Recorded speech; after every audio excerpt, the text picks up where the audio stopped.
നിങ്ങൾ ആത്മീയമായിരിക്കുന്ന ആൾക്കാരായി തീരുക, ഭൗതികരായി മാറരുത്. और रोशनी का के वारिस बनो ना तारीकी के आशिक. പ്രകാശത്തിന്റെ ഉടമകളായി മാറുക, അന്ധകാരത്തിന്റെ കൂട്ടരായി നിങ്ങൾ മാറരുത്. ता तुम शैतान की गुजरगाहों से अमन में आ जाओ. അങ്ങനെയാണെങ്കിൽ നിങ്ങൾ ശൈത്താനിന്റെ എല്ലാവിധത്തിലുള്ള ഉപദ്രവങ്ങളിൽ നിന്നും സുരക്ഷിതരായിരിക്കുന്നതാണ്.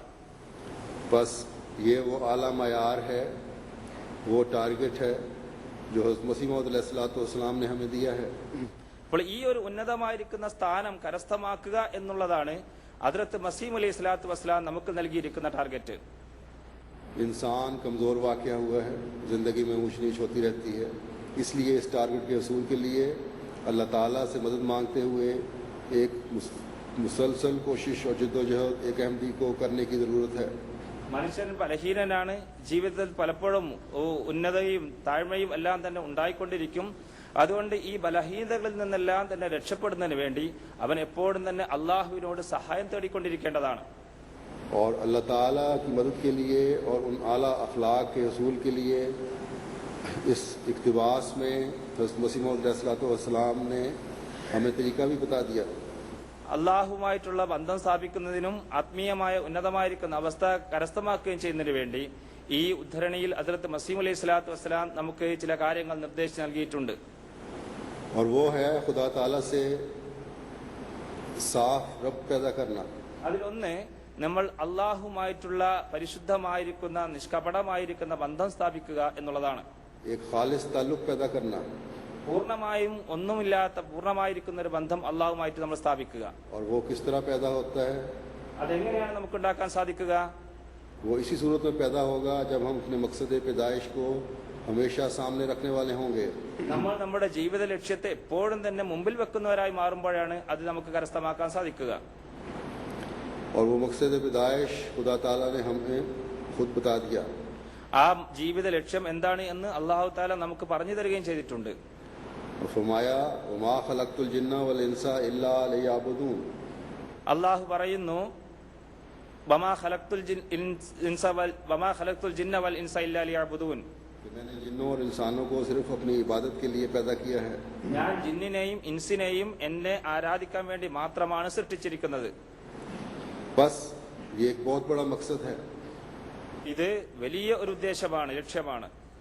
अगर इस मकसद को अल्लाह ताला के लिए खालिस होकर हासिल करने की कोशिश हम करते रहेंगे, ഈ ഒരു ലക്ഷ്യത്തെ കരസ്ഥമാക്കാൻ വേണ്ടി അള്ളാഹുവിനെ പൂർണ്ണമായും അള്ളാഹുവിൽ ബന്ധപ്പെട്ടുകൊണ്ട് നമ്മൾ പരിശ്രമിക്കുകയാണെങ്കിൽ तो उन अमाल के ना करने की तरफ भी तवज्जो रहेगी जिनकी निशानदही हज़रत मसीह मौऊद अलैहिस्सलाम ने फरमाई है.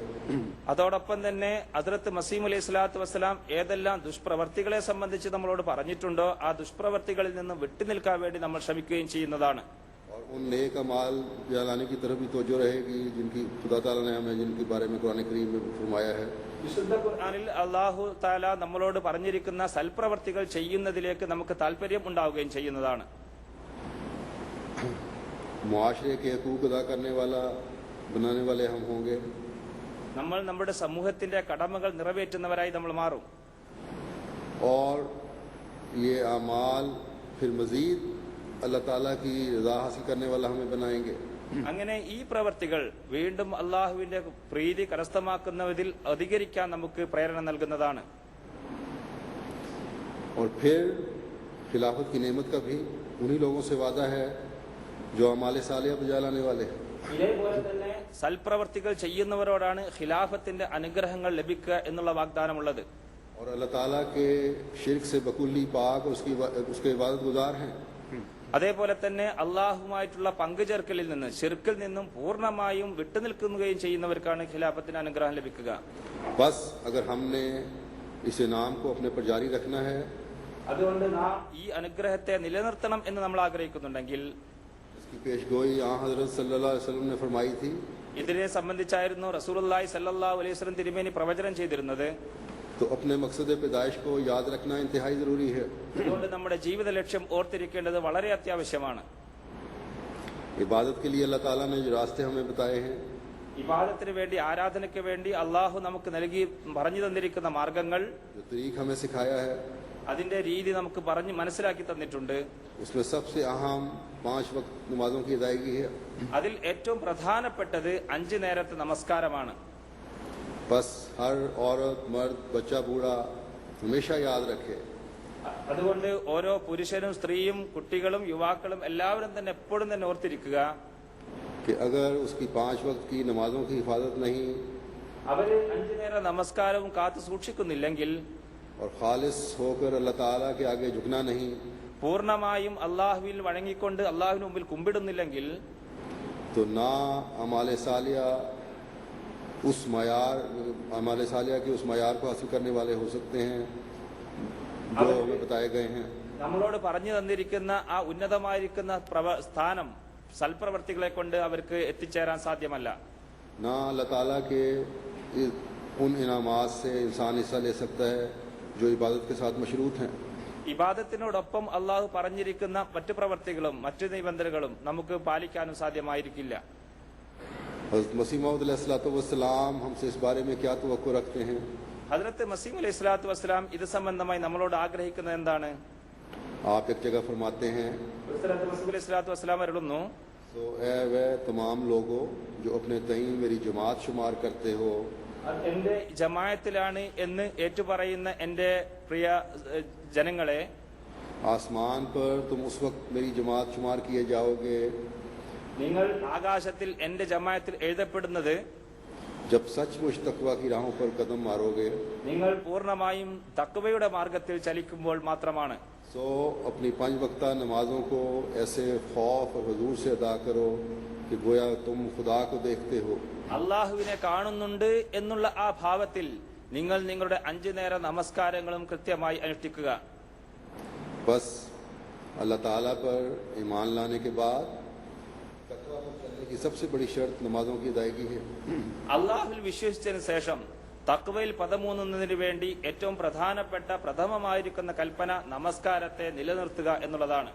और नमाजों की अदायगी इस तरह नहीं कि जैसे कोई बोझ सर से उतारा जा रहा है. നമസ്കാരം അനുഷ്ഠിക്കുക എന്നുള്ളതിന്റെ അർത്ഥം എന്തോ ഒരു ഭാരം തലയിലുണ്ട്, അത് ഇറക്കി വെക്കുക എന്നുള്ള രീതിയിലായിരിക്കരുത്. कि जल्दी जल्दी खत्म हो और फिर जाकर अपने दुनियावी कामों में मशगूल हो जाए. അതായത് ഇത് എങ്ങനെയെങ്കിലും ഇറക്കി വെച്ച് ഇനി ഭൗതികമായിരിക്കുന്ന ജോലികളിൽ മുഴുകാം എന്ന് കരുതരുത്. नहीं, बल्कि हज़रत मसीह मौऊद अलैहिस्सलाम फरमाते हैं, नमाज इस तरह अदा करो जिस तरह तुम खुदा को देखते हो. നോക്കുക, ഹസ്രത്ത് മസീഹ് അലൈഹി സ്വലാത്തു വസ്സലാം പറയുന്നു, നമസ്കരിക്കേണ്ടത് എങ്ങനെയാണ്? അള്ളാഹുവിനെ നിങ്ങൾ കാണുന്നുണ്ട് എന്നുള്ള അവസ്ഥയിലായിരിക്കണം നിങ്ങൾ നമസ്കരിക്കേണ്ടത്. अब देखें, जब हम किसी बड़ी हस्ती के सामने पेश होते हैं तो एक खौफ होता है. നമ്മൾ ഏതെങ്കിലും ഒരു വലിയ അസ്തിത്വത്തിന്റെ മുമ്പിൽ നിൽക്കുമ്പോൾ നമുക്ക് ഭയമുണ്ടാകും. तो अल्लाह ताला जो सबसे बाला हस्ती है उसकी അള്ളാഹു ആണ് ഏറ്റവും ഉന്നതമായിരിക്കുന്ന അസ്തിത്വം. उसकी इबादत करते हुए जब हम ये सोच रखेंगे कि खुदा ताला को देख रहे हैं तो किस कदर खौफ की हालत हमारी होगी. അപ്പോൾ ഈ ഒരു രീതിയിൽ അള്ളാഹുവിന്റെ ആ അസ്തിത്വ മഹത്വത്തെ നമ്മൾ മുന്നിൽ കണ്ടുകൊണ്ട് അള്ളാഹു എന്നെ കാണുന്നുണ്ട് എന്നുള്ള അവസ്ഥയിൽ നമ്മൾ നമസ്കരിക്കുമ്പോൾ എന്തുമാത്രം ഭയമാണ്, എന്തുമാത്രം ഒരു അവസ്ഥയിലായിരിക്കും നമ്മൾ ഉണ്ടായിത്തീരുക എന്ന് ചിന്തിച്ചു നോക്കുക. और यही हालत है जो खालिस इबादत गुजार बनाती है. ഈ ഒരു അവസ്ഥയാണ് യഥാർത്ഥത്തിൽ നമ്മൾ അള്ളാഹുവിന്റെ യഥാർത്ഥ ദാസരാക്കി മാറ്റുക. लेकिन चूंकि हर एक में ये हालत एकदम पैदा नहीं हो सकती, എന്നാൽ ഓരോരുത്തർക്കും തന്നെ പെട്ടെന്ന് ഈ ഒരു അവസ്ഥ കൈവരിക്കാൻ സാധ്യമല്ല. इसलिए हज़रत सल्लल्लाहु अलैहि वसल्लम ने फरमाया, അതുകൊണ്ടാണ് റസൂലുള്ളാഹി സ്വല്ലല്ലാഹു അലൈഹി വസല്ലം തിരുമേനി അരുളിയിരിക്കുന്നത്,